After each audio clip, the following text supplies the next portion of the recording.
Fallen Sparrow got mostly good reviews on its release in August 1943.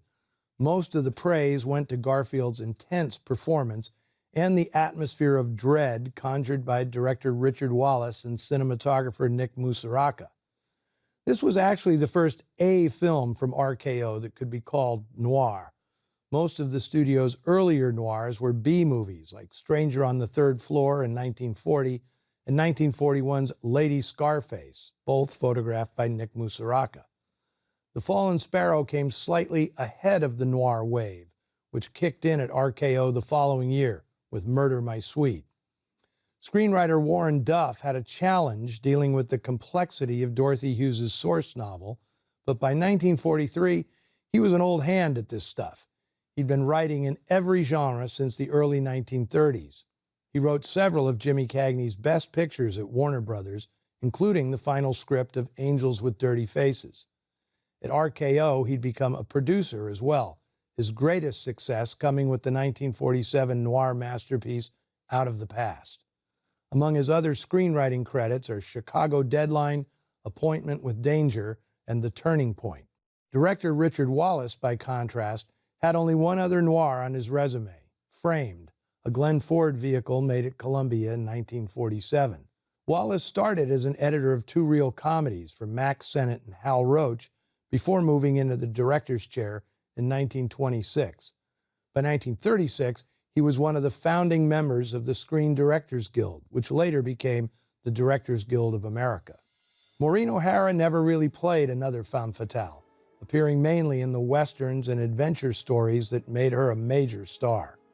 Patricia Morrison, who played Barbie Taviton, should have been a major star, but she was snakebit when it came to a breakthrough role.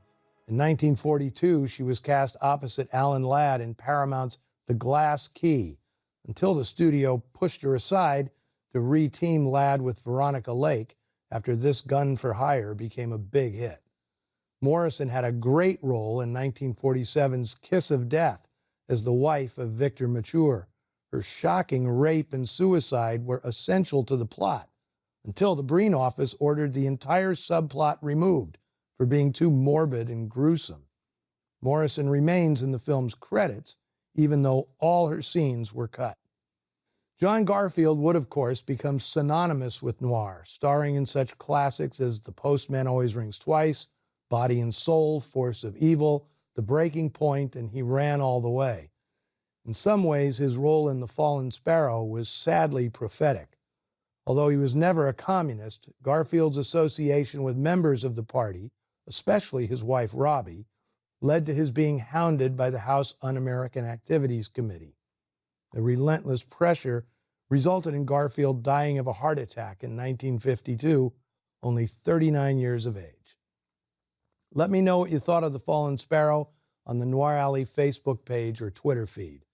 And then let's make a date to be back here next week for one of Hollywood's earliest buddy cop movies.